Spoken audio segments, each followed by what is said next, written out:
ಗೊತ್ತು ಗುರಿ ಇಲ್ಲದ ಅಲೆಮಾರಿಯನ್ನ ಯಾರು ನಂಬ್ತಾರೆ ಇವತ್ತಿನ ಕಾಲದಲ್ಲಿ ಎನ್ನುವ ಚಿಕ್ಕ ಅನುಮಾನ ಕೂಡ ನನ್ನ ತಲೆಗೆ ಸುಳಿಯದಂತೆ ಆ ಮುದಿ ಜೀವ ಎದೆಗಪ್ಪಿಕೊಂಡಿತ್ತು. ನನ್ನ ಅಚಾನಕ್ ಆಸ್ಪತ್ರೆಯ ಆವಾಸ ನನಗೆ ಕಳೆದುಕೊಂಡ ನನ್ನವರೆಂಬ ಪ್ರೀತಿಯನ್ನು ಮರಳಿಸಿತು.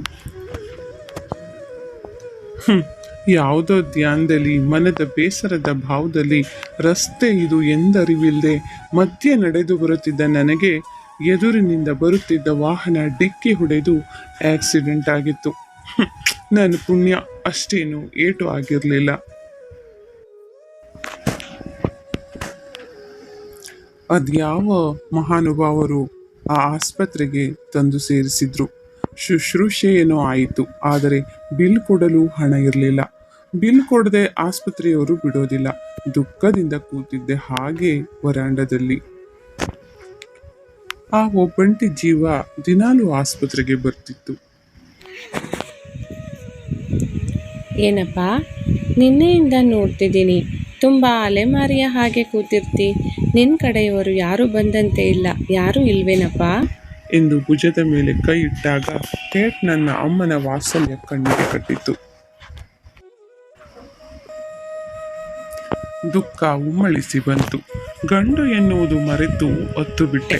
ಅರ್ಥ ಆಯಿತು ಮಗು, ಅಳಬೇಡ, ಬಾ, ನನಗೂ ಯಾರೂ ಇಲ್ಲ ಎಂದು ನನ್ನ ಕೈ ಹಿಡಿದು ನನ್ನ ಸಮಾಧಾನಿಸಿತು ಆ ಜೀವ. ಇದು ಕೆಟ್ಟ ಕಾಲ ಅಮ್ಮ, ನಾನು ಕಳ್ಳನೋ ಸುಳ್ಳನೋ ಹೇಗೆ ನಂಬುವಿರಿ?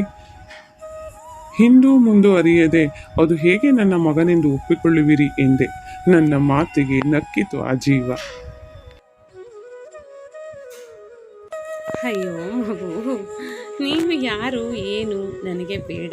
ಈ ಕ್ಷಣ ನೀನು ನೋಡಿ ನನಗೆ ಅನಿಸಿದ್ದು ನನ್ನ ಮಗ ಅಂತ. ನನ್ನ ಮಗ ನನ್ನಂತೆ ಪರಿಶುದ್ಧ. ಅವ ದಾರಿ ತಪ್ಪಲಾರ. ತಪ್ಪಿದ್ರೂ ನನ್ನ ಒಡಲಿಗೆ ಬಂದ ಮೇಲೆ ಖಂಡಿತ ಸುಸಂಸ್ಕೃತ ಆಗೇ ಆಗುತ್ತಾನೆ ಎಂಬ ವಿಶ್ವಾಸ ನನಗಿದೆ ಎಂದಿತು ಆ ದೈವ. ನಿಜಕ್ಕೂ ತುಂಬ ಖುಷಿಯಾಯಿತು. ಆ ದಿನ ಹತ್ತಿರ ಬಂದಿತ್ತು. ಮುಂದಿನ ಭವಿಷ್ಯದ ಸವಾಲನ್ನ ಸ್ವೀಕರಿಸುವ ಹೊತ್ತು ಅದಾಗಿತ್ತು. ಸ್ವೀಕರಿಸಿ ನಡೆದು ಬಂದಿದ್ದೆ. ಇದ್ದುದನ್ನೆಲ್ಲ ಹೆಂಡತಿ ಮಕ್ಕಳಿಗೆ ನೀಡಿ ಬರೀ ಕೈ ಫಕೀರನಾಗಿ. ಆದರೆ ಜೀವನದುದ್ದಕ್ಕೂ ಅಮ್ಮನ ಪ್ರೀತಿ ಕಾಣದ ಈ ತಬ್ಬಲಿಗೆ ನಾನು ಗಳಿಸಿದ ಸಂಪತ್ತಿಗಿಂತಲೂ ಬಹುದೊಡ್ಡ ಸಂಪತ್ತನ್ನ ಆ ತಾಯಿಯ ಪ್ರೀತಿಯ ಮೂಲಕ ಆ ಭಗವಂತ ನೀಡಿದ್ದ. ನಾನೀಗ ಫಕೀರನಲ್ಲ, ಕೋಟಿ ಒಡೆಯ. ಆ ಮಾತ್ರ ಸಂಪತ್ತು ದೊರೆತ ಕೋಟಿ ವೀರ. ಆ ತಾಯಿ ಆಗಲೇ ಆಸ್ಪತ್ರೆ ಬಿಲ್ ಪೇ ಮಾಡಿ ಬಂದಳು. ನನ್ನಪ್ಪ ನಾಳೆಯಿಂದ ಆಸ್ಪತ್ರೆಗೆ ಬರೋದಿಲ್ಲ. ಇಷ್ಟು ದಿನ ನಾನು ಏಕಾಂಗಿ, ಯಾರೂ ಇಲ್ಲ ಎಂದು ಆಸ್ಪತ್ರೆಗೆ ಬರ್ತಾ ಇದ್ದೆ. ಯಾರಾದರೂ ತುಂಬ ನೋವಲ್ಲಿರುವವರಿಗೆ ಸಾಂತ್ವನ ನೀಡಿ ಬಿಸಿ ಬಿಸಿ ಟೀ ಕೊಡ್ತಾ ಇದ್ದೆ. ಅದಕ್ಕಾಗಿ ಮನೆಯಿಂದ ಟೀ ಮಾಡಿ ತರ್ತಾ ಇದ್ದೆ. ಅವ್ರ ಜೊತೆಯಲ್ಲಿ ನಾನು ಒಂದು ಕಪ್ ಟೀ ಕುಡಿತಾ ಇದ್ದೆ. ಇನ್ನು ಮುಂದೆ ನನ್ನ ಮಗನ ಜೊತೆಯಲ್ಲಿ ಟೀ ಕುಡಿತೀನಿ ಎಂದು ಬಾಯಿ ತುಂಬ ನಕ್ಕರು ಅಮ್ಮ. ಅವರ ಜೊತೆಯಲ್ಲಿ ಮನೆಗೆ ಹೊರಡಲನುವಾದೆ. ಮತ್ತೆ ಕಳೆದುಕೊಂಡದ್ದು ಸಂಪಾದಿಸುವೆ ಅಮ್ಮ.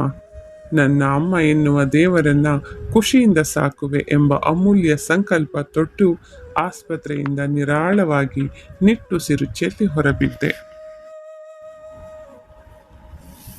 ಮನಸ್ಸು ಖುಷಿಯಿಂದ ಗರಿಗೆದರಿ ಕುಣಿಯುತ್ತಿತ್ತು. ನನ್ನ ವಯಸ್ಸು ಕೂಡ ಲೆಕ್ಕಕ್ಕೆ ಬಾರದೆ ನನ್ನ ಬೆರಳು ಅಮ್ಮನ ಕೈಯೊಳಗೆ ಬೆಚ್ಚಗೆ ಕೂತಿತ್ತು. ಕೇಳಿದ್ರಲ್ಲ ಕಥೆಯನ್ನು. ಇಷ್ಟ ಆದರೆ ಲೈಕ್ ಮಾಡಿ, ಶೇರ್ ಮಾಡಿ, ಸಬ್ಸ್ಕ್ರೈಬ್ ಆಗಿ ಪ್ಲೀಸ್. ನಮಸ್ಕಾರ.